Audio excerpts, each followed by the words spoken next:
This is the 70th Annual Writers Guild Awards this year. They're going to be February 11th at the Edison Ballroom. This is our 5th year at the Edison Ballroom, I think. This is our first time doing this panel where we're completely focusing on comedy variety, so it should be a really fun time. So I just wanted to thank the SAG-AFTRA Foundation once again for hosting us, and thank you all for coming out. And I'm really excited that we have our hilarious member, Jordan Carlos, to moderate the panel, and here he is.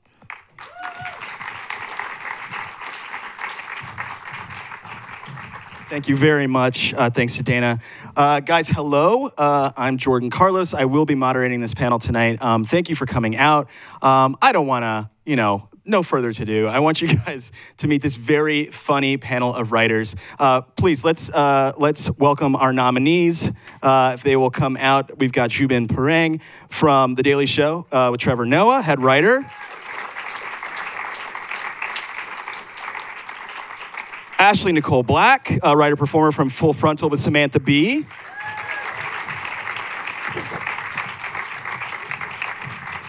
Emmy Blotnick, head writer of The President Show.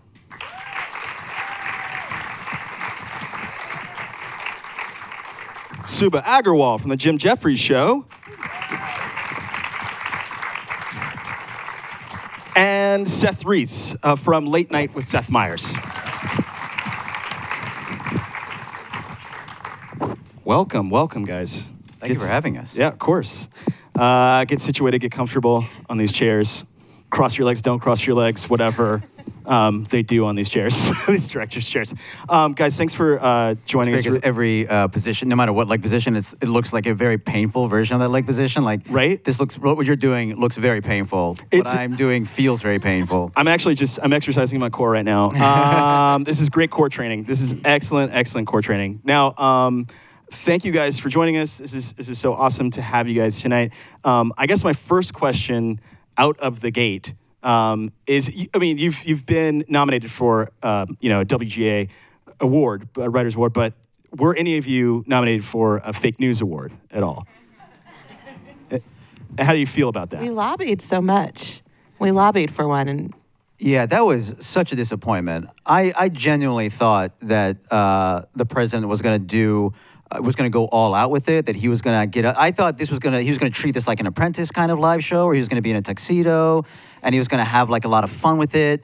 I honestly a little bit of me was hoping that he was going to come out in the middle of a press conference and make the reporters get up to get their awards. And I was really disappointed by like the lack of interest he showed. Like a lot of stuff, he never really commits to the bit. I was going to say, he didn't commit to the bit. Had he committed to the bit, I would have been all in. Absolutely, yeah. There's a lot of Trump that's like comedian funny. Like he does a lot of things that's like, you're a horrible, nasty man, but that was a funny thing you just did. And I wish he had followed through on that. What was it like in the writer's room when he announced that he was going to do this? Were you guys like, oh my God, thank you for another gift, President Trump? Like, because you guys were gunning very hard for it. I mean, there were billboards, right, for your consideration, The Daily Show. Was Samantha, were you guys in Full Frontal also gunning for it? yes. And literally what happened was someone said, should we do an FYC campaign? And they made it. Our digital team made like a FYC poster, and then they have to get approval, and they didn't get approval, and then I think Colbert's came out before us, and they were so upset. And I was like, we're going to do it anyway and just tag Colbert in it because they made this hilarious thing, and we're going to put it up. Yeah, right? It became a fun running war between us and Late Night with Colbert, not The Late Show with Colbert and Full Frontal, The Daily Show. That I think we had a lot more fun with it than I think Trump ultimately had with it himself, which I think is the real blessing of Donald Trump, that he seems just permanently unhappy in his job, and he's just providing like a huge amount of fodder for every late night show to do. I guess which leads us to next question, which is, I mean, is Donald Trump, is he a gift? Is he a curse to comedy writing? Because a lot of people are like, oh, like you must have so much material now.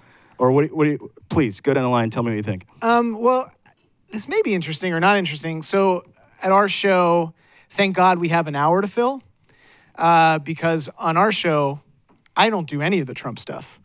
What is there left to do? What do you do? Hello, my name is Seth Meyers. There are bits and skits, And there's a small portion of our show dedicated sometimes to idiots interrupting from the audience and silly desk bits and big film sketches that we sometimes do. And I sort of am focused on that part of our show. I mean, granted, the Trump stuff is the main top of our show, and our show hit our stride doing that stuff. But on our show, I think all of these shows adequately reflect the interests of our host. So Seth is very interested in politics. Yeah. He was also the head writer of Saturday Night Live, so he's also very interested in sketches and bits. So it's kind of a lucky position that I'm in, that I can have this little nook of time on our show to do stuff that isn't maybe as Trump heavy. I mean, there's Trump elements in it, but it's not the closer look 10-minute deep dive, which are excellent, and we're so happy we do it, and it definitely made our show hit its stride, and that's awesome. But, you know, there's another part of our show that does something else, and I think hopefully it does add to some variety to our show. We hear you. I love the Boston accent movie. Did you do that one? Yes, I wrote that. You wrote that? Yes, yes. Thanks. You deserve an award for that. Thank you very much. But that's like so cool that Seth wants to just do that stuff. We're doing another big film piece now that we're gonna put out before the Oscars, like a big film trailer thing, and that's what I love doing as a writer. I love producing that big sort of. I like spectacle, so it's fun to do that, to be able to be at a place to do that. Yeah, Subhah, were you gonna say something about the effect of Trump in the writing room? I mean, is it a giver? Is it not a giver? What do you think? Well, a couple of things. I also just like the idea that you're the only one in the good mood in the writer's room because everyone else is wearing miserable face. I mean, it's also hard occupying that space because No, I'm just fucking with you. But like, it's weird. Trump is a gift and a curse, but it's exhausting. Like, we actually did try to write a segment, and like the running gag was we're not going to mention Trump because we legit were like, let's not mention Trump, and it was almost impossible. It's like being on the Titanic. Oh, this is such a hack, whatever. But it's like being on the Titanic and not talking about the boat sinking, you know? Like, It's just, like everything's on fire. We have to mention it at some point. But it does get exhausting. Like, you don't want to keep saying the same things that have been said or the same things that have been covered. And we always try to have like a lighthearted act 4 because this shit is really sad sometimes. And you know what? Maybe a story about a drunk Australian dude will, like, you know. And what's interesting, it will definitely be an act 4 or act 5. Like that, the Trump stuff is the top of the show, as it should be. That's as relevant. That is what's relevant, what's going on. But it's definitely act 4. I'll say Trump is 99% a curse. I would say the one good thing is, like, on our show, we do a lot of stories that are like problems that have been a problem for a long time, like rural maternity health care that like nobody wants to talk about because it's a huge bummer. It's just like pregnant ladies dying, 7 minutes of comedy. And you can like if you can start that piece off by saying like Trump did something bad, you get people's ears long enough to then talk about the thing that nobody's wanted to talk about for years. So that's like the one tiny gift, is that people are interested in him and people will look when you say his name, and then you can direct them to a story that, you know, people don't want to talk about. So do you feel people are paying more attention? You know, and it seems like, I mean, there's like so many comedies now, you know, and even late night has like more of a political tinge to it, right? So do you feel that the demand for political comedy has risen with Trump, with his ascendance? I would say so, but I don't know if it's. I feel like there's right now a little bit of a bubble in political comedy. There's a huge amount of supply that is happening right now to match this demand. Right. And I think that it's beneficial for each show as long as the shows stay true to the voice of the host. Are you hoping that it ends in 2020? Well, boy. I mean, in terms of my livelihood, I guess I'm hoping for several Trump terms. I guess I'm hoping for 6 Trump terms minimum. This would be the point when you lost the audience. If I'm being honest, no, but the liberal bubble that's should true. continue. I think it's. I think. I will get a Caterpillar backhoe so you can dig the hole deeper with this audience. But it is kind of the nature of political comedy, if I'm correct, that that to work in opposition is it's a comedy of opposition. Yeah, right? I mean, the underdog. It's like you see it on social media. Like programming is going to reflect what people are interested in, and it's like I've never seen so many people take an interest in politics for the worse. Like I don't want to know what my hairdresser thinks about the Republican Party, but I know, like it's just. Everyone has an opinion, and it's something that everyone is thinking about. So it's like if we think about this, we kind of want to see it in our entertainment. Totally. So it's definitely, I think it's just reflecting the times, and I don't know if they'll change. I hope they do. Things are very divisive and awful now. But here's a question: what is the role then of late night comedy in Trump's America? And Emmy, you can definitely speak to this because your show is the president's show. Yeah, so, I think we probably hit our stride doing Trump stuff too. Yeah, it's interesting. Like it feels like it's a crowded field of like political comedy about Trump, but it also just so happens that like Republicans aren't funny, so we all just are on. Sorry, but no, there aren't like comedies coming from the other side because there's just no way to play it. So like it feels crowded on our end, but it has to be because we're tackling something like massive and evil. If that makes sense. I mean, this is maybe this question will sound dumb, but do you all feel that conservatives can't be funny? I've done a lot of research on this. I think there's like a practical side to it and an ideological side to it. Okay. Practically, in order to get good at comedy, you have to move to New York, LA, or Chicago and live there for 10 years. And if you do that, you might not be a conservative by the time you're done. Like, right. That's just practically true. Like, when you look at the people who said that their number one reason for voting for Trump was because they were anti-immigrant. They were all people who lived in communities where there were no immigrants. If you just move to where immigrants are, you'll start liking them because they're dope as hell and they make tacos. Like, It's true. So that's the practical reason. And then I think ideologically, it's hard to make, at its most basic, conservatism is everything is fine now and everything was even better in the past when white men ruled the world. And it's hard to make disliking marginalized people funny. Like comedy at its core is about punching up to power. And if you're punching down, it's very hard to get a laugh that way. I don't know if I completely agree with that. I do think there's certain perspectives that are difficult to make comedy out of. But I do think that anybody who points out logical inconsistencies or hypocrisy of any sort can find funny veins in there, regardless of whether they're hypocrisies of a conservative ideology or liberal ideology. So I guess I hesitate to be as broad as conservatives can't be funny so much as it is difficult to make certain perspectives or to posit them in a humorous way, attacking marginalized people. That stuff is very... I haven't been able to find a way of doing that is funny, but I think it's a little broad But to you're say looking. that You're looking, and I'm doing a you're lot of on it. I'm doing a lot of research too, and hopefully I'll find it. Yeah. So what would day. be an example then? I mean, I want to. What would be an example then of something where conservatives, an example to bolster your argument here? I would say, for example, we did a segment a few weeks ago about the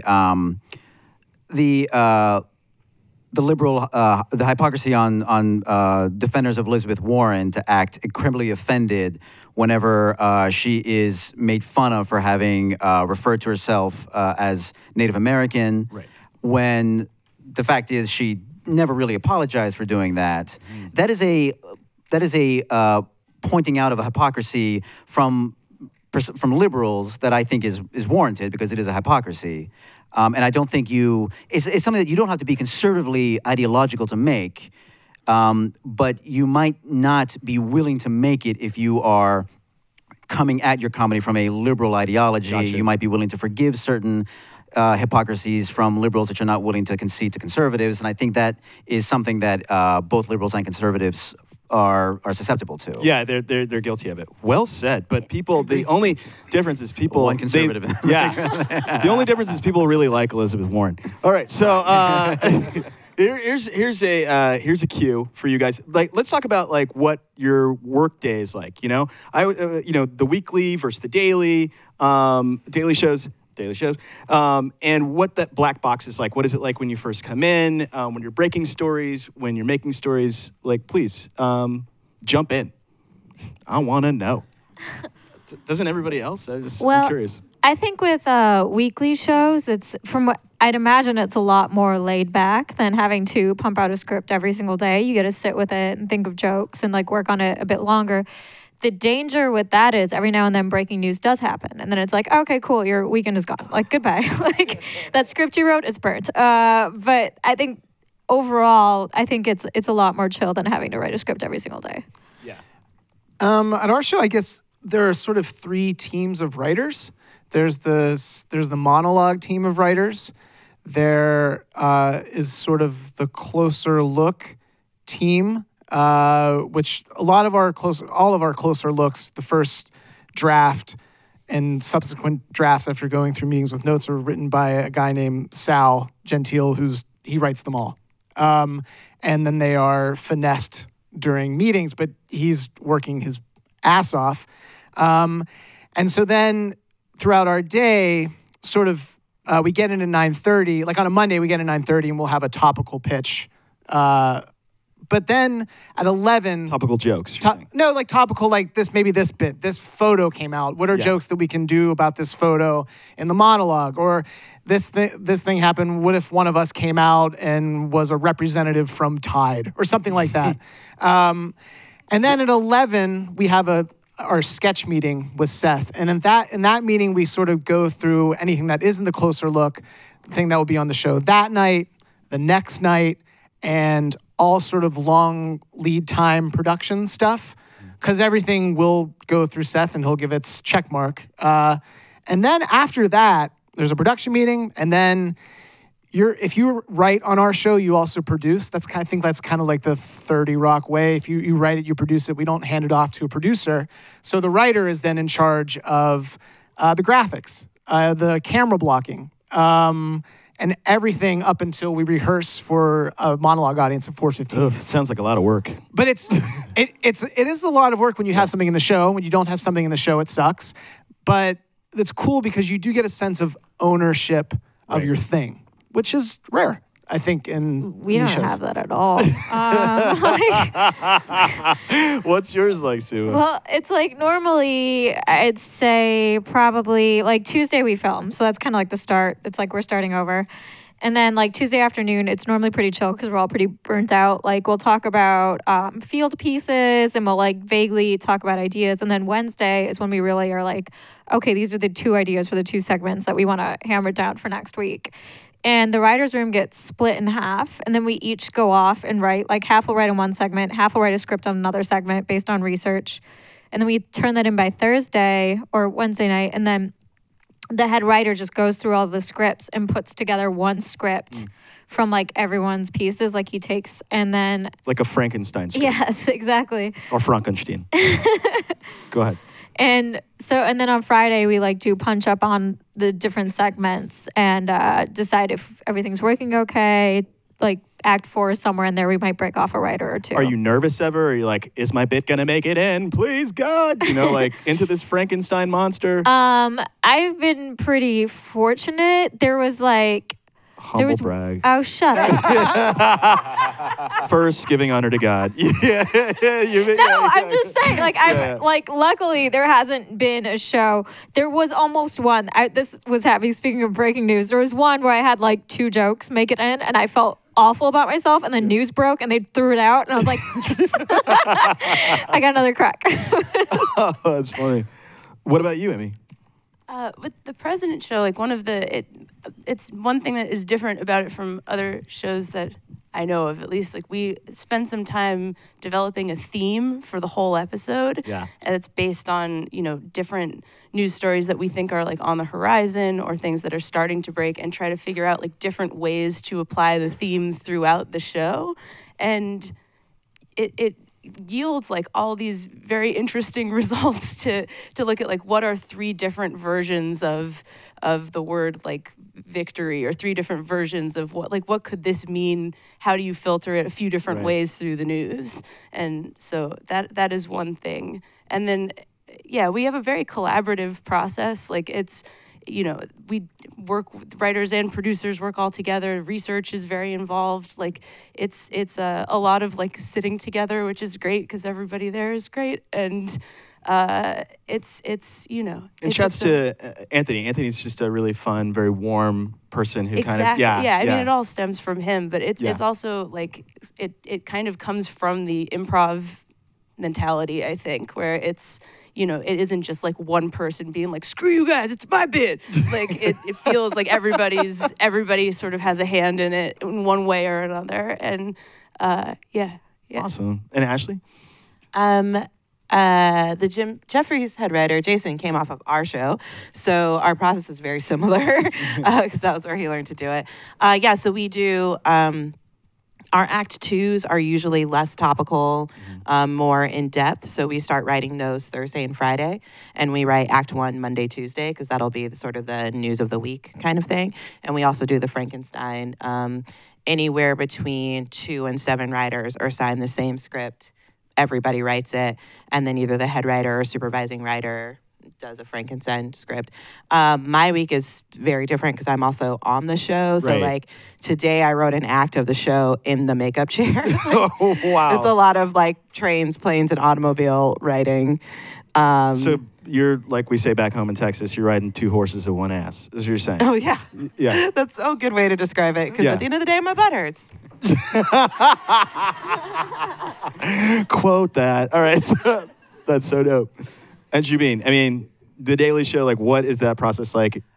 It's a lot of, we try to be as reactive as possible to what's happening that day. It's a blessing and a curse of Trump that he's a broken fire hydrant of material every day. Yeah. But that also means that if you are even 7 hours late with what you're talking about, it's already like, what?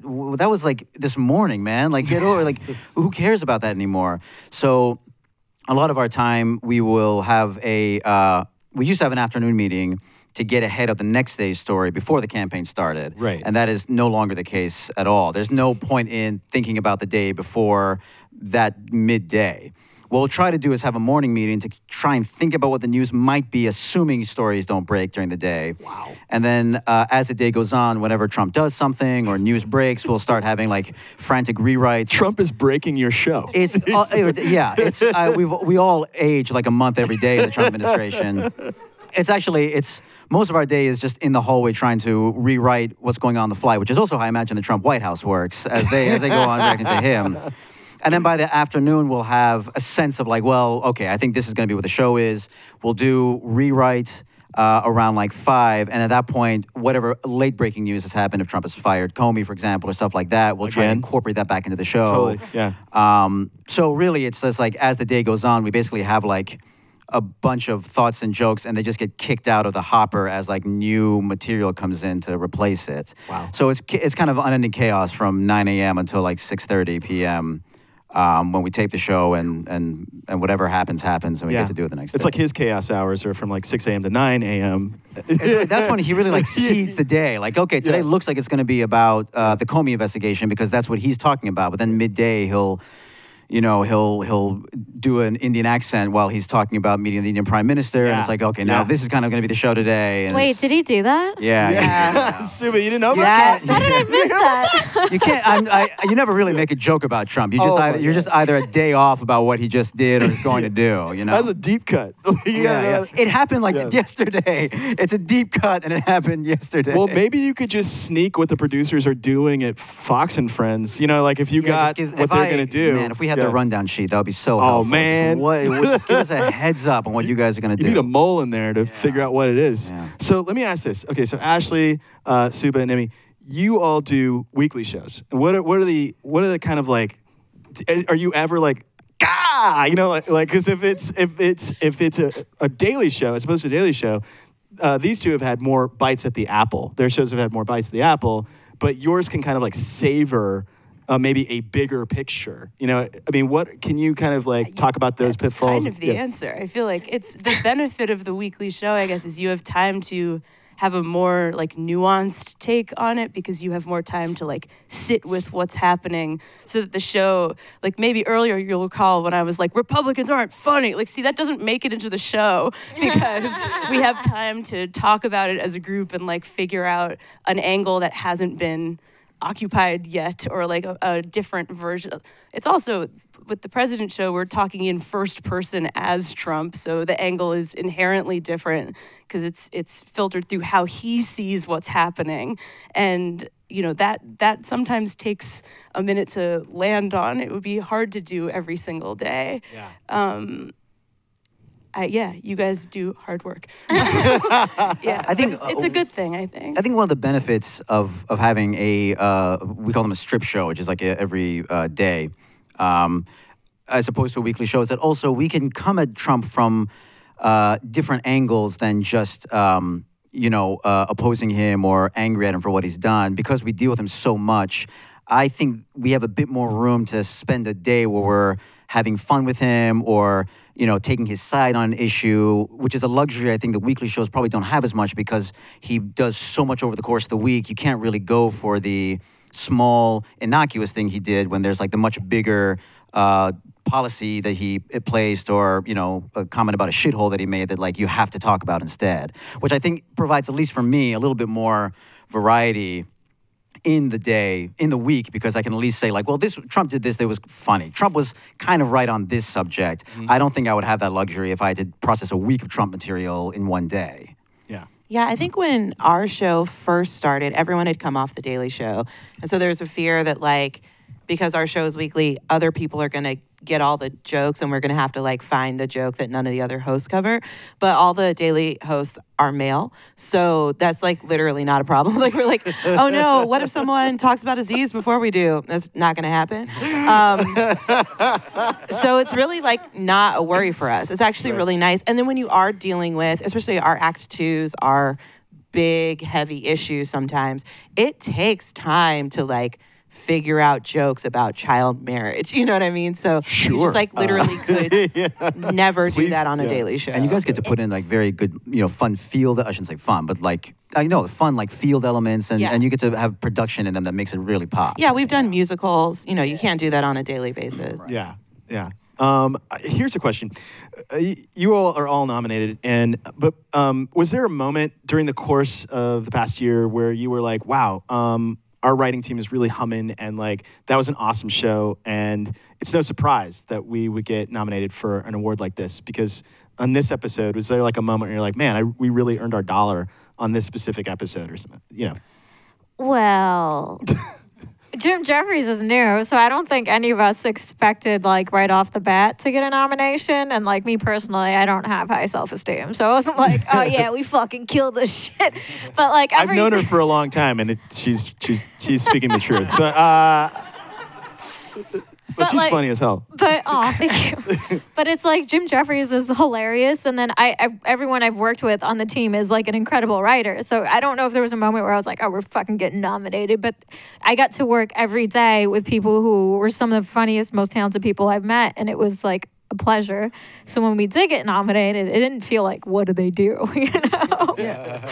I don't think it's a moment so much as you hit sort of some sort of groove where the show is making sense internally, like even before the audience sees it, like internally, everyone at the show knows their role, is active, is participating. And I think when that energy starts to happen, that is projected to the audience without us even knowing it. So when our show, I think it has a great topical piece on Trump, and then we have a great interview with the guest, and then we have some sort of sketch that feels silly or interesting or like a weird comedy idea or something like that. And then we have another great interview. You just feel, and you sort of string those along and stitch those together. Then you feel like you're in a groove. And then it feels like when you do get nominated, it's awesome, but it's like, okay, like this wouldn't have been like this in the first year at all, because we needed all those shows in the first year to get to this groove. And then when it happens the first time, it's amazing. And then you're just, okay, like we're doing a good show, and if we get nominated, fantastic. But we know internally we're happy with the product we're doing. I think that is really most important. The staff morale internally is, I think, huge. More than what you don't see. I think that is so important to the show. Yeah. Yeah, I think for me, it's like looking at the other writers' work. So like I'm a supervising writer, so I get like everybody's scripts and I put them together.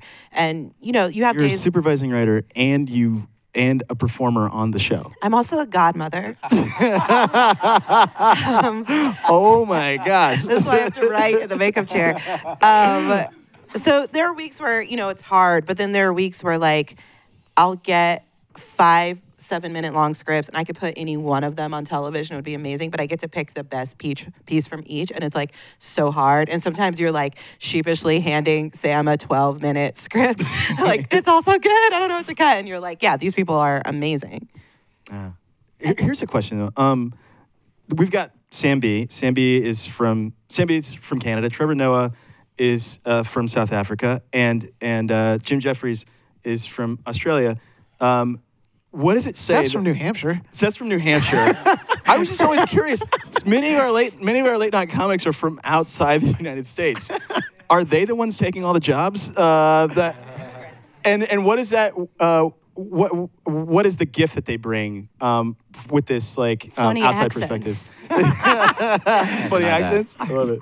I will say just a little bit of a plug for my old boss here, that a lot of that is because Jon Stewart was so phenomenal at finding talent. He was able to scour the world and look for people who had great voices and great rising star quality.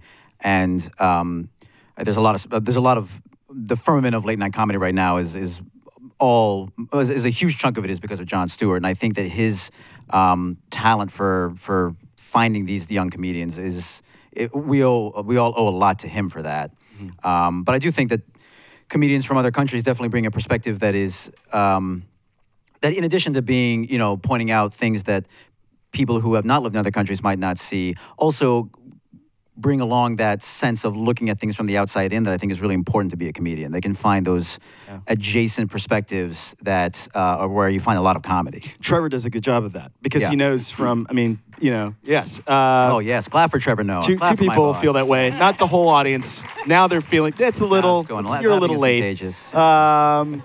But he does a good job because growing up in South Africa, he would have known from the rest of Africa about, dictators and things like that, strongmen, and he can see the parallels, which is, not to toot my current boss's horn, but I think that in the very first week of his, in the very first week of the Trevor Noah version of the show, Trevor compared Donald Trump to an African dictator, and I don't think there's ever been a frame that has been suggested since then that has been as accurate and that predictive of Trump's policies and behavior as that. So powerful. So powerful. So honest. So award-winningly worthy. I think that is all really when you think.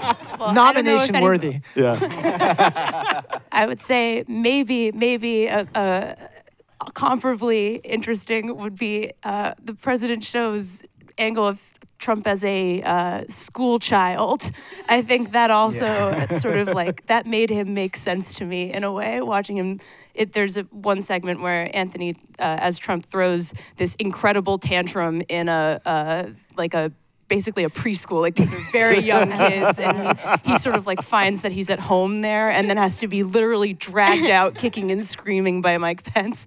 And it was one moment where it's oh yes, this is a lens to view him through. And I'll also toot your horn more. I'll toot it. Enough with the toot of horns, guys. There is one moment, comedy moment, that will stick with me and everyone on our staff, and a buddy of mine who works at John Oliver's show. I bet I'll agree with this too. Then I bet I know exactly what you're going to say. It's the pre-tape with Anthony as Trump visiting in New York City, and the fire truck goes by. And It's so fun. Oh boy! Oh, big truck, big wheel, and just then him going into how he wants to drown and how he wants sweet release of death. And it's one of it in terms of satire and heightened reality and creating this character. And we're in fiction, And like, it's so cool. It was such a funny moment. I'll never forget that. It was so funny. And important. It was funny. It was important. It did what it was supposed to do. That wasn't even what I was going to say. He's a That, like, genius. So. That weird psychotic breakdown he had where he began envisioning himself in that shining The moment Stanley with his Kubrick mom. The was Stanley Kubrick episode. fantastic. I approached him. I was like, when did you think of that? Why did you do that? How did you get that idea? It was so cool. It was because the interview started. It started as a bit. It started as an interview, right? And it went into a Deepak bit. Chopra, Right, who's and he like just- the greatest guy. He was went trying into his Trump went into his own mind, It was his version of meditating. which is. It was so cool to. I mean, that's what's so fun about that. You're going into fiction and you're using fiction to say something, and that doesn't happen a ton on a lot of these shows. We're not using fiction. It's like, this happened, here's a joke, as opposed to here's a fictitious world to illustrate a point that we want to make. Yeah. That when that happens, it's very cool. That did feel like, I think I love talk shows the most and have watched them my whole life, and moments like that are things I haven't seen in the genre before, and those were moments where I was like, I had goosebumps and would just be like, we're doing something cool. Yeah, I mean, cool. I remember Seth. Seth would laughed at that big Trump, like that moment. It's so great. Yeah. Did that come from like, or a lot of the ideas for the President Show, like improvised? I mean, that truck moment is improvised, like all in one take, and like the truck wasn't timed. Like the whole thing really is like a magical moment in comedy. So it's I don't think we can't. From a writing standpoint, I can take zero credit for that. Is pure Anthony. Well, talk to me. I mean, and hats off to Anthony Antabanic. He's such an amazing performer. But I wanted to ask this, because I'm sure that you get your share, especially on the President Show, of trolls. Have you all had to deal with trolling as writers? I mean, especially you, Zhubin. I mean, it seems like you're easy targets. You know, trolls these days, everything's so three-dimensional, and like that they would look at the cast list or the who's writing it, and then they would like come after you. Have you ever had that problem at all? You mean like attacking the show, or do you mean coming after people individually? Coming after, I only base that on like there were writers for Rick and Morty, female writers for Rick and Morty that were trolled mercilessly, and I was wondering if you all had felt the lash of that at all. I have not. Normally it's for something I've said myself, not for something Jim's done. Okay. But I don't know. I feel like most people are too lazy for that.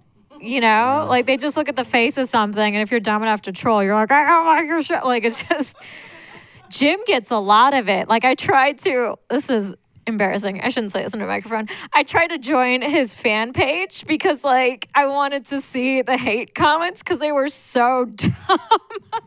I was like, I want to see what these idiots are typing, but they wouldn't let me join. I think they like Googled me and like, oh, she writes for the show. No. I would say the top benefit of being a professional writer is someone else has to say your lines. Yeah. And that if they bomb or get people mad at them, it's none of your concern. It's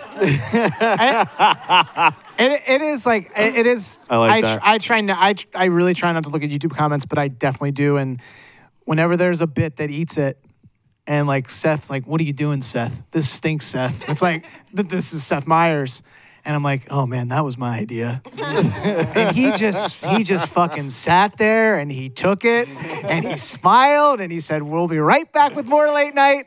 And just like a fucking pro. okay, well, you know, comedy is a volume industry, right? So, especially when you do it on a daily basis, you can let it go. But it's weird how like now that stuff lives on the internet. Whereas like, you know, when Conan was doing late night in the early 90s and Letterman was doing late night, he did a bit and that was it. The people who saw it were the people on people who stayed up and watched on television. It didn't have like this long shelf life. I mean, there are bits that we've done on our show 2 years ago that are still on YouTube that people can see.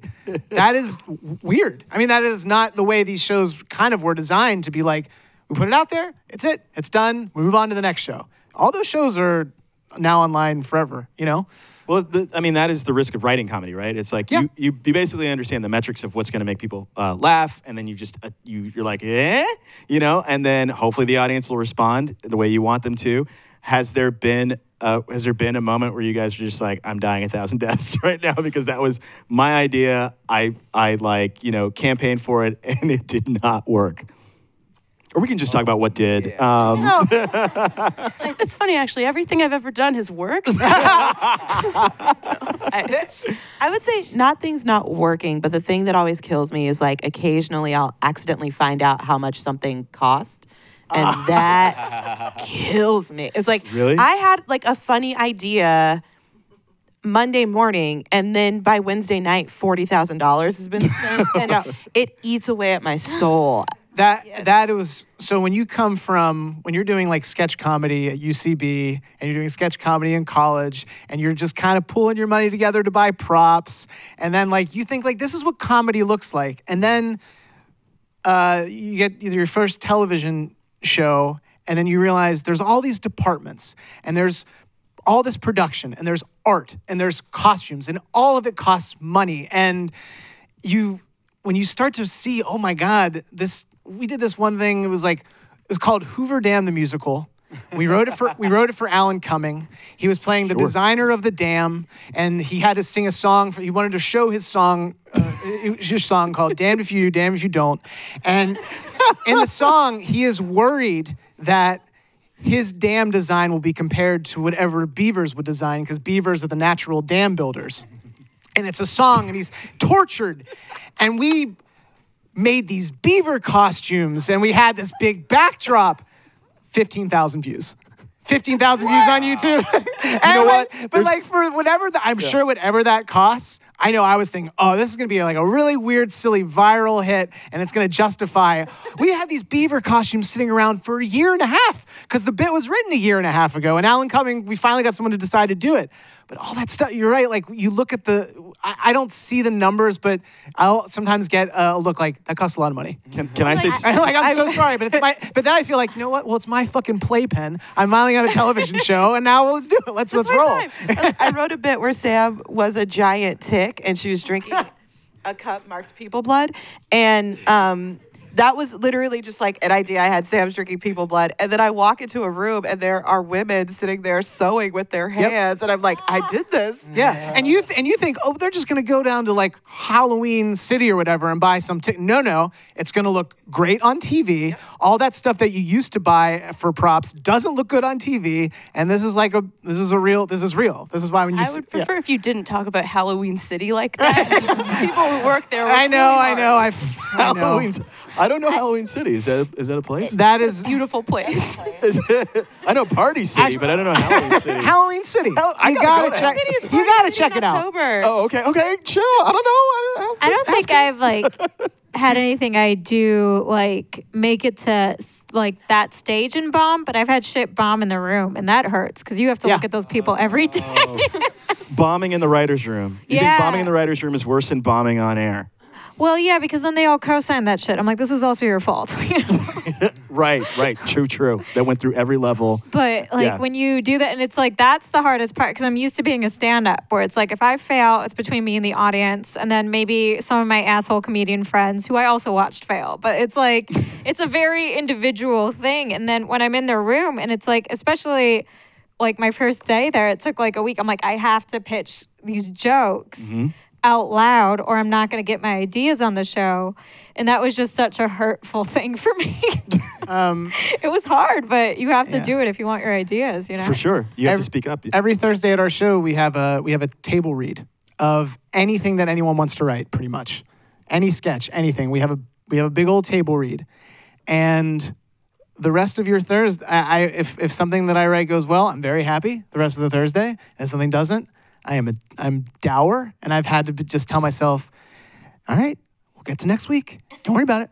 You'll be fine. But it's bombing in front of your fellow writers is tough. Yeah, it's a bummer.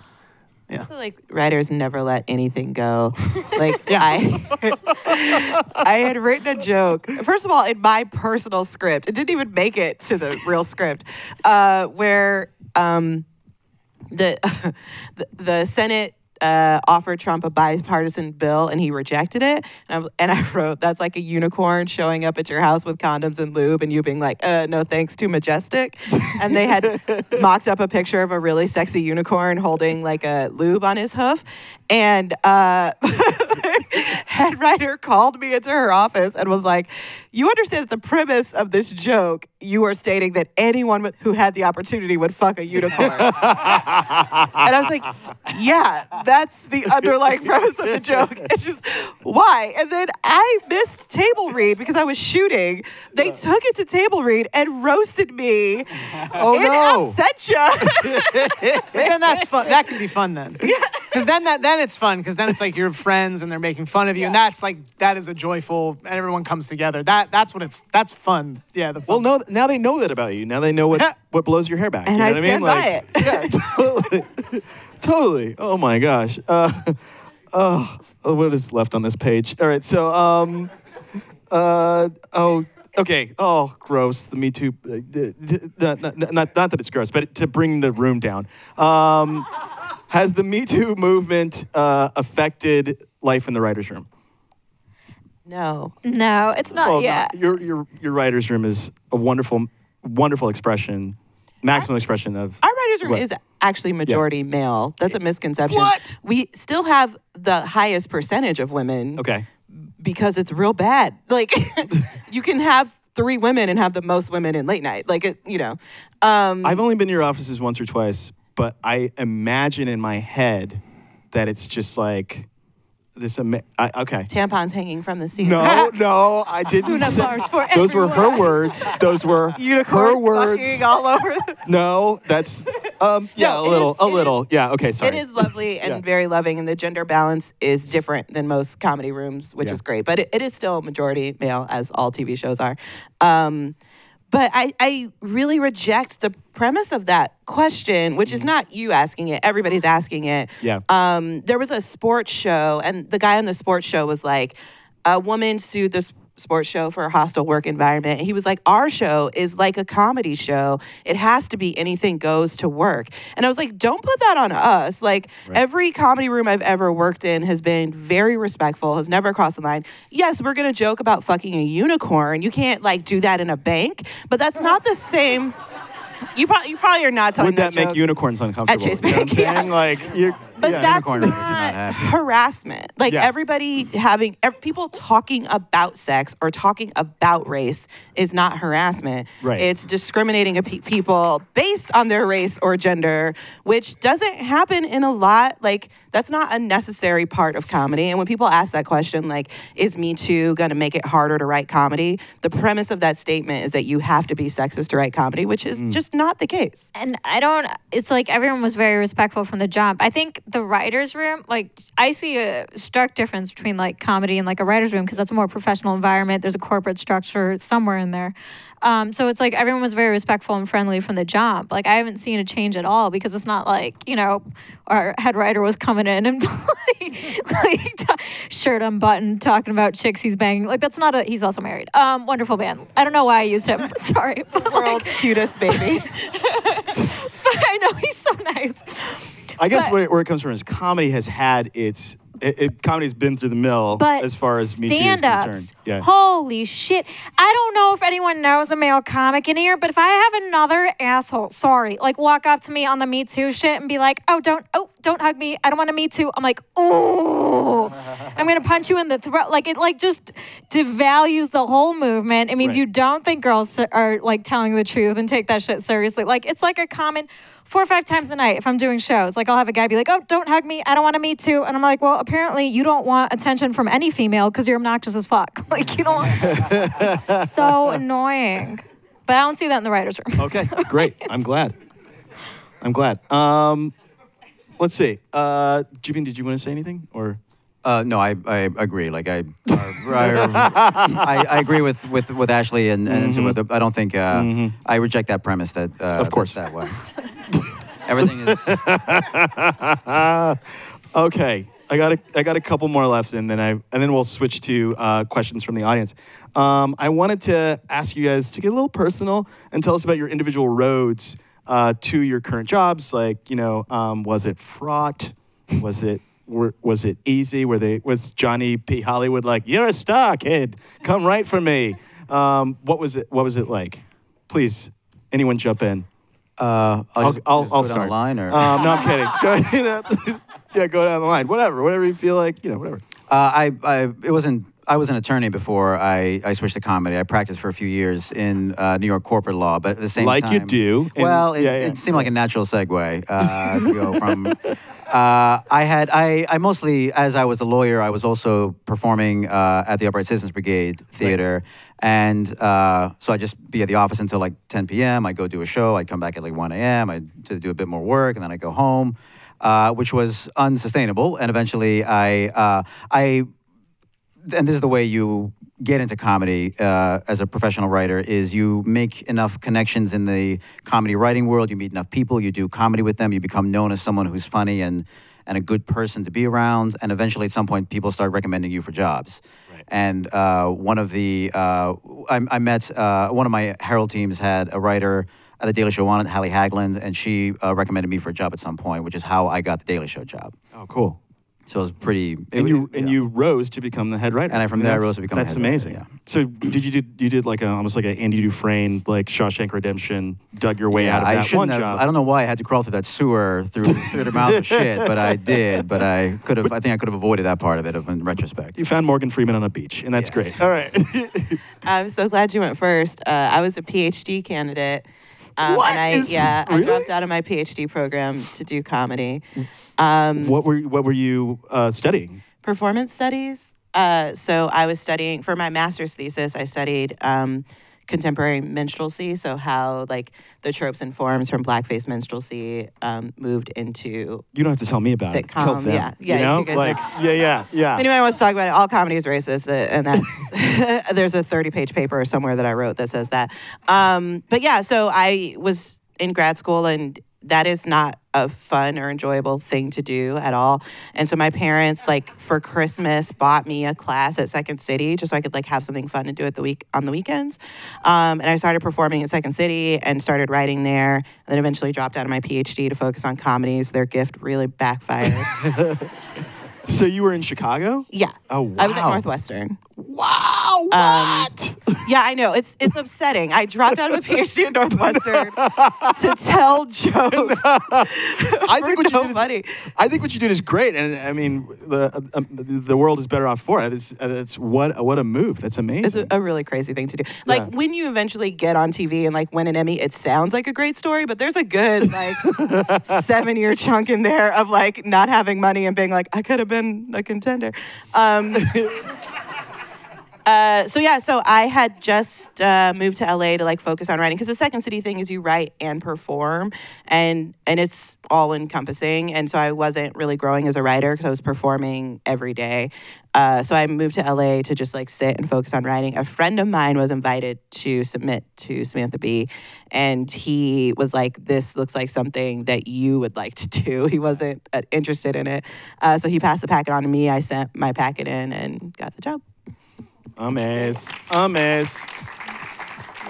I'm so glad you guys went first, because before I got into comedy, I cured cancer. And, That's right. You were with Médecins Sans Barrières. Yeah. Yeah. Okay. There was a solid few years in there where I was like, I've cured cancer, but like now what? Yeah. So totally. Then I took Improv 101, and my life took a turn. You invented the CRISPR knife, right? That's right. How did you know that? Oh my God, that's right. No, I started doing improv and stand-up at the same time, and they both led in interesting directions. Like, Anthony was my level 301 improv teacher at UCB, and like he started doing a weekly variety show at the theater, and he would do like 45 minutes improvised in a different character every week, and would throw in a few stand-ups to break up the show and give him time to like put on lipstick or whatever was going on in the back. And I was one of those stand-ups pretty frequently, so we stayed in touch and kept working together. And that was one sort of alley. And with stand-up, I got into writing for different late night shows, most of them fairly short-lived. But it just so happened that once the President Show was formed, I was, like we knew each other. I had built a skill set for late night writing, and it just like went that away. So That's great. yeah, it's pretty cool. Yeah. What a path. Subhah? It was I started doing stand-up in high school, and then I just kept doing it. I think anyone who's like been a performer or stand-up knows how many years it is of just the worst feeling in the entire planet, just soul-wrenching rejection and poverty and your family hating you and all types of nightmares. We've probably She's had not- nervous she's- diarrhea in a lot of the same toilets. Yes. So And you're not overstating it. I would come to like open mics where Subhah was always the first at the open mic stand-up shows, and you were always the first. And, fullest notebook. and the fullest notebook. And I'd always see you in the worst weather. Like it would always be like, it'd be like just like horizontal Blade Runner rain. And then like you would come in and you're like, hey, I'm here, And I'd be like, oh, Subhah. And you would stay like the latest. It'd always be like you would go on at like 2 a.m. Like that was the Subhah slot. It's But things turned around. Yeah, it's kind of like when your family hates you, you have to be successful. This is just not good. But it was just years and years of that. And then like, because I was writing so many jokes, I think it came from doing so many open mics. It's like, you can't do the same joke because it's the same like 12 comics who are going to like look at you like you're crazy if you're retelling the same jokes. So it's like, I would just sit there and write every day. And it also became because I started so young. At 16 to 17, I didn't know you could get on stage. So I would just sit and write. I didn't know. I thought you had to be 21. So I would just sit and write jokes for a year straight. What do you mean you had to be 21? All everything I saw was on TV was like, but I come from a very sheltered background. I was like, oh, that's adult Were shit. you in the like, town? I'm sorry, the village? I grew up an hour north of Chicago. So like it was the suburbs. It was like, I didn't know. Rosemont? I guess that makes sense. If they're serving alcohol, they probably have some sort of... Yeah, okay, so I didn't know. I was like, why does she have to And be then 21? when I was 17, my history teacher just mentioned he went to an all ages open mic. He was just bragging about being a cool teacher. That's when I started doing stand up, and it was like a really long journey. It took me like probably 7-8 years, like maybe even 5 years before I got managers, and then managers just through being seen as a stand up, and then submitting writing packets and taking classes at the UCB, and then just randomly getting one writing job, and then so then I've got another, and then a writer on this one is working on something and they recommend you. It was just like a really long road of just work. And look at you now. Yeah. And Seth? My parents love me. Like a lot. Rubbing it in. Like a rubbing lot. it in. And pretty much support me in everything I do. And which is true. Seth, what's it like being their special boy? And I'm never wanted for anything. This is taking its own dark turn. This is good. Wait for the twists. No twist. I've had it pretty good. I'm worried that as I say that, a tumor is growing in my brain. No, honestly, it's kind of lame, but I always wanted to do this. I was an intern at the Late Show with Craig Kilborn. Sure. It was Craig Kilborn. Then I interned at Late Night with Conan O'Brien. Then I interned at The Daily Show. And then I was a page at Letterman. After that, I was in a children's theater touring play. It was definitely an illegal adaptation of The Giver. And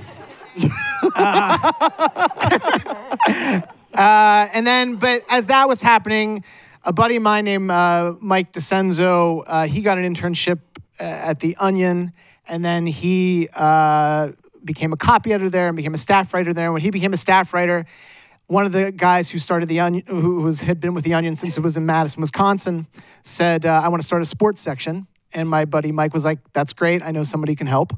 So it was me. So I started freelancing for Onion Sports when Onion Sports first started. Yeah. And then about 6 months into that, I started freelancing for the regular part of the paper. And then after about a year of freelancing at The Onion, I got hired there. And I worked at The Onion for about 8 years. I was the head writer there for 2.5 years towards the end. You were the head writer of The Onion. Yep. Bury the lead. It's one of the most. It's one of the best places to work if your voice sort of aligns with what The Onion does. It's it's creatively very fulfilling. And then I worked on the second season of Comedy Bang Bang on IFC. Sure. The Onion gave me a leave of absence to go do that. I did that. I came back to the Onion, and then when it was announced that Seth was the host of Late Night, I thought that might make sense for who I am. I mean, I had tried to leave the Onion before, and it was never easy. It was like the Onion. You're not sort of people respect that, but you still have to put together your packets, and putting together packets is the worst thing. There's nothing worse. There's no worse feeling than like being in a vacuum and putting together your packet and then sending your packet to someone, like, take a look at my packet. And like look at my segments in my packet. And it's like, everyone's like, it's good. And you're like, oh, thank God. And I needed that validation. I was sending my packet, and then you find like 8 spelling errors and but so I was trying to leave the Onion when it was time, and then eventually I got hired at Late Night, and it was when we first started the show, and that's it, So Mike DeCenzo, he's now kind of the executive producer at Fallon. Oh, cool. And a buddy of mine I work with was in a sketch comedy group with called Pangea 3000, who performed at UCB. And saw Zhubin do amazing improv. Zhubin's a great improviser, by the way. You should check him out. Every improv team I've been on has been cut long before it had to be cut. It was in the first cut. And now he writes. He's a supervising writer at Fallon, and I'm a supervising writer at Late Night. And it's just like I've been very lucky, but wanting it very badly. Yes. Like you cannot have those jobs, but you want it so bad. I want it really bad. But like everybody else on the stage, you're very talented, and that's what's Thank brought you you to this stage. One more round of applause for these folks. Now, gonna move on real quick. We have a couple of questions from the audience to fire at you guys before we get out of here. This one comes from Carrie McCann, and it's for the whole panel. The question is, do you have any practice techniques or writing habits or daily writing tasks that keep your abilities fresh? And B, what advice do you have for a newbie, quotations, trying to break into this part of the industry? Any habits? Any affirmations? I used to just force myself to write early on. I think that's how I got good at writing. Just not being able to write jokes all day is like, even if it felt like I couldn't write, I would just sit in front of my computer and refuse to move for hours. Because I was like, I have to just practice and like give myself tasks and try and write jokes. And then it just became second nature after doing that for years and years and years. And in terms of like practice and staying fresh, I think stand-up keeps me as a fresh joke writer because I'm always writing for myself. Advice, take classes, those are really valuable. Don't give up. Never give up. Never give up. You really want to do as much comedy as you can, and put that comedy up before an audience as often as possible, whether that means doing stand-up or sketch in front of people, or just doing just workshops, or even just readings together with other writers. It's important to get your jokes in front of live audiences. That's the only way you'll really know what hits and what doesn't. It's the only way you can stop being precious with your jokes, and it teaches you, it hones your voice a lot more effectively and quickly than writing in a vacuum. So I would say the one thing you really have to do is get your voice out there on stage in as many different ways as you can, as much as you can. Yeah, I think also it's really important to do comedy with other people. Like a lot of time writers want to write by themselves, or they're like, should I do a podcast? But like the common denominator of all these stories was like, I did comedy with this person, and then eventually they got this job and they brought me with them. And like, you can't like email that person and be like, give me a job. Like, you have that connection because you did a sketch show together 5 years ago or whatever. You only make those if you are working with people. Right. And they recognize that you are good, and you recognize that that person is good. So you have this bond because you both feel that you're good. So you don't feel like a jerk when it's like, can you please help me out? It's like, we know we're good. We know this is hard. Help me out. Yeah, and they've seen the work ethic. Because like you can turn in a packet and it could be the best packet in the world, but if you know someone, you know that person's going to be nice at 2 o'clock in the morning. That person will rewrite it 10 times if it needs. You just don't know those things about a stranger. This question might have already been asked, but over the course of this, but Orly asks, for everyone, can you tell us the story of your big break? And can big breaks, are big breaks a myth? To me, it's just been 1,000 small breaks leading to Yeah. what looks like a bigger break. Yeah. That sounds makes sense. accurate. Yeah. I think that's right. Yeah. So they're tiny breaks. Yeah. A spider webbing of And the you're glass. working hard to create those break breaks. through. It's not like, oh, you'd be a great writer. Like that doesn't, you're working hard and yeah. Yeah. So keep bashing at that, and then it'll finally just There's fall also apart. just sorry to cut you off. There's How also dare where you. you should enjoy the bashing part Yes. and like have fun doing it. Like, Right. I feel like a lot of advicey type questions, they're like, how do I contact the CEO at CBS or whatever? It's like, no, you have to keep enjoying what you're doing. Like it's a combination of having a good time and working hard. That is such a good, and like But how it is, do you it is contact an them? artistic pursuit. Like it is art ultimately, and you have to. I think artists mostly enjoy the art that they do. Mm-hmm. So yes, there's this business, and you want to make connections, but like you were saying, we need to do this because we love doing it. So you have to do it because that's your art. Yeah, the reason I ended up on this show is I had applied as a writer and took just a writing job. And when they Googled me, as every employer is going to do, they saw a video that I had done like 3 years previous that I had like paid for out of my own pocket because I just like wanted to do it. And it was truly like something pissed me off. And I wrote a sketch about it and then like spent my tax return shooting the sketch. And that was the thing that Samantha B saw, and like that's why I'm on TV. So like That's amazing. it's not like I thought like, oh, what's gonna be the algorithm that people are gonna blah blah blah. It's like, no, get pissed off about something. And when that happens, like instead of writing on Facebook, write a script. Right. I mean, yeah. Please. Yes. Agreed. I would say, I mean, it is an applied art, of course. It's art meets commerce, so you do Yes, have to, you totally. know, yeah, so it's heavy on the art, you're saying.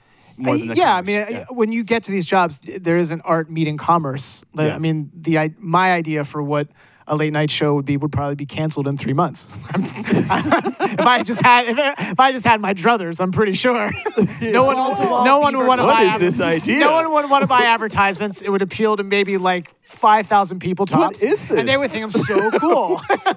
It's Damn the Musical. Hoover Dam the musical, exactly. If that was the It's show, the I'd be whole like, thing. yes, the best thing ever. It's the untold story of the WPA. Get into it. All right. This next question comes from Bill Duty, and this is for all of you. Should a writer post their scripts on the blacklist? Is it valuable? How is it valuable? How about competitions? Worth it? Not worth it in your estimation? I mean, I've they never are showcases. done the blacklist. I do know my friends have gotten things from competitions and gotten recognition. Like there's a comic named Dan Perlman who submitted an animated script, I want to say, through a competition that got picked up for a pilot. So I think depending on your situation, competitions do have value for sure. Yeah, I think it's always worth it to get your writing out in front of an audience. The only thing is you want to make sure that it is something, especially stuff like that, will be on the internet forever, and you want to make sure that you're confident in the material. And that's something that you have to figure out where you are in your career, how confident you are. You would definitely want to workshop a piece like that, pass it around, check with other people before you commit to putting that thing where everyone's going to see it forever. Absolutely. I mean, that's a lot of stuff especially with like Seth was talking about earlier, with the existence of the internet, nothing really dies anymore. So it's difficult for a new comic to hone their voice on stuff if it's going to be forever a marker of what people, if it's the first page Google result that shows up, is the college sketch video you did in 2006 when you didn't really know what comedy was, and it goes on 12 minutes, and you say like stuff that now is very unwoke. It's that kind of stuff where like you have to make sure, it's almost more of a challenge than it is necessarily a blessing. And so you have to make sure that you're able to, you want to make sure that whatever you say is something that is, you're confident is really representative of your voice, and you're there at your career where you can do it. And if you don't like your Google results, you can always commit a crime or something and bump it down. Just drown those out. So I have two more questions. One more that I have to ask from the sheet, but this from the audience. This is directed to you, Seth Reiss, from Ziad. I'm like nervous that I'm going to get my head blown off. Go ahead. No, you're not going to quite figure, just go with it. All right, metaphorically, describe the creation of an installment of A Closer Look. How do you balance parts that advance the argument versus parts that are pure jokes? So I can only answer this based on what that team does. Because like I said, I don't write that segment. But basically what happens is our writer, Sal Gentile, writes, he's up until 4 a.m. the night before writing this script that's about a topic that he and Seth agree upon the day before. He sends in the script. Sal gets in at around 10:30 looking very haggard and very tired. At this point, Seth has read the script. Our head writer, Alex Bays, has read the script. Jenny Hagel, who's she's on that Closer Look team. She's also read the script. And I think Seth has an idea at that point of jokes he wants to replace, things he wants to add. So then they have a meeting at 1, around 1, where they really go through it and they do punch-ups. But I do think when you say jokes to information, there's gotta be full of jokes. I mean, you need enough information to make your point, and then you need enough jokes in order to say, like, this is also a comedy show. And you also need to be wary about things like clapter and things like that. I mean, but I think what they do really well is they are focused on telling really good jokes. Clapter's the worst, huh? It's tough. Let's have a round of applause for clap. I mean, but it's almost, you know what, I would also say we should give ourselves a break because I think it's almost unavoidable too, with this content and the sort of fans that you have because of the content. And then I hope I answered your question successfully. At 4:15, there's a read of it. You're giving specific times. I think you've done your job, sir. And then we air it on television. And that sometimes we get Starbucks, sometimes we don't. I just want to paint the picture for you. And by the way, none of this happens on site. It's all at the Yotel Hotel. I knew it. I knew it. Yeah, it's all an off-site meeting. That purpley hotel. And that's actually where we broadcast. That place that looks like it's made out of NyQuil. All right. Here's the last question, and it's so out of order, so I apologize. But it's not like out of pocket, like it's out of order. But I mean, here's the joke. Here's the question. As the show progresses, as you're writing your shows, an episode of your shows, do you find yourself writing or adjusting for a specific correspondent or character? I mean, you all, Ashley on your show, Zhubin on yours, and Emmy on yours. You all have a stable, of cast. Like there's a bullpen. Do you ever? You're like, oh, this would be perfect for like Dulce, excuse me, or this. I say Dulce. It's written that way. All right, so it's actually Dulce. So it's is it you Dulce? didn't even pronounce it when you corrected it correctly. So that's true. I hope this doesn't get back to her. This is another apology will be coming. All right, so. Yeah. Oh, I mean, absolutely. The great thing about having like a stable of correspondents is that you are able to write to whatever voice fits whatever topic you want to talk about or whatever comedy bit you want to do. And yeah, different correspondents, the best correspondents of The Daily Show develop their own voice and a very heightened or fine character that you can really have fun with, and especially in the relationship to Trevor. So yeah, it's actually a real great break for the writers to be able, after writing, headline after headline in Trevor's voice, to be able to turn and write a fun chat where, Michael Costa is upset about the Harvey Weinstein debacle because this is a bad name for guys who like to wear open bathrobes and stuff where you can like approach that kind of stuff with a character that you would not be able to do otherwise. Yeah. Or you can have more fun finding different types of comedy and characters to mine with. It's the closest we get, I think, to sketch. And to correct your pronunciation, it's debacle. Now, Ashley, does that ever happen on your show? I mean, you all have I think so for many the most part, when we're pitching stories, you try to originally match the story with a correspondent whose skills go with it. So, like, I have been called on my show the world's first compliment comic. I'm not good at I'm not as good at confronting people and telling them they're wrong as say Sam is. So I'm tending to do a more friendly interview because I just cannot not tell people how cute they are when I'm sitting in front of them. So we do that. But sometimes you will like get into a piece and realize that it's for someone else. Like I've written like whole things for Sam and turned it in, and someone been like, so you're going to do this, right? Or I'll find that I've accidentally said they about white people, and then that's like a clue to me that like, maybe this is for me and not for Sam, because I've messed up my pronouns. But yeah, it's definitely like, and the host, I feel like, on our show, but I think this is true on other shows too, has like a sense of authority about them. So there's some things they can't do. So some pieces you want to go in dumb and find out you're wrong. And we're not going to send Sam to do that. We're going to send a correspondent to be dumb and find out they were wrong. So it's just like the structure of the piece helps you pick the person. Got it.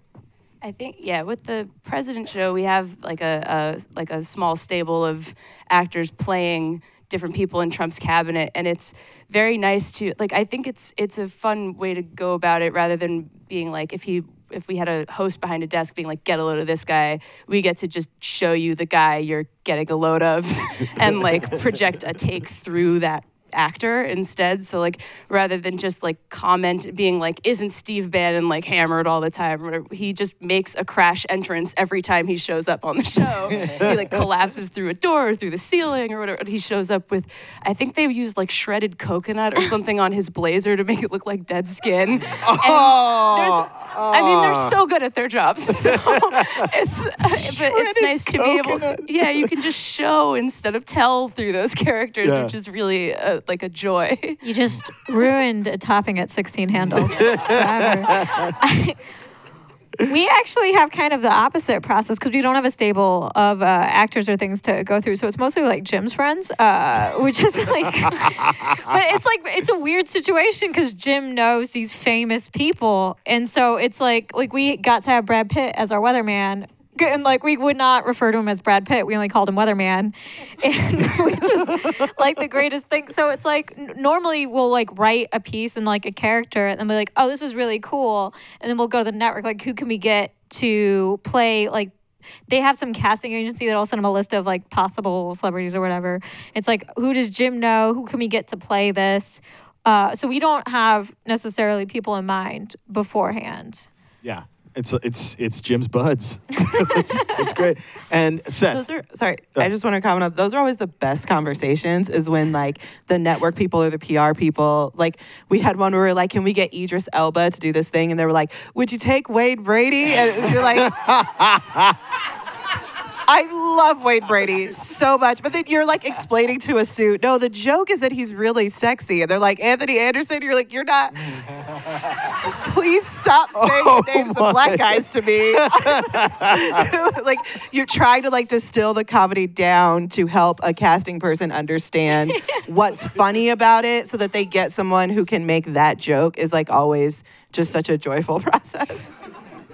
Oh my Lanta. What about you, Seth? Because sometimes just like, at 4:15.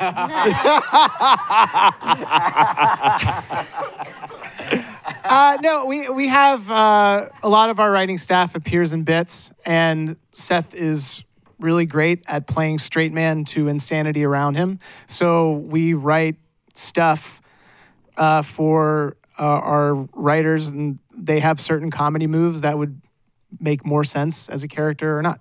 Yeah. And it's done so well. I love Amber Ruffin's, like, you know, when she comes on, all of her characters, and like I got it, Seth, that like those moments too. Yeah. So good. She I have to say, she is so talented and such a joy to work with. Like, we're writing this, we do a bit on our show called Day Drinking, and Amber and I are writing, we're going to do one, hopefully we'll do one with somebody soon. And she's such a joy to work with. She's so smart, so funny, and so versatile. She sees how she can work on the show, and she just hammers it. Yeah. And she's so good. I'm daily impressed, every day impressed with Amber Ruffin, and she's always just so happy to be there. It's like she's constantly putting things into perspective. I could be, like, she's in her mind, like, I could be somewhere else that I'd hate, and I'm here, and I'm so happy I'm here. It's a joy to watch. Yeah. You got better parents, though, I bet, right? That's better. No matter what. 1,000%. Her parents did not love her. And that's why she shines. Guys, that's our time. Let's hear it for our writers one more time. My name is Jordan Carlos. Thank you so much. Can I say one quick thing? Please. I'm sorry, just one quick thing. Please, It's a real honor to be here as a union writer and to speak to members of SAG-AFTRA. Unions are more important than ever nowadays, and it's a really great thing that our groups can get together and fight the capitalist forces that always seek to undermine us at every turn. And, Solidarity forever. Solidarity forever. Yeah.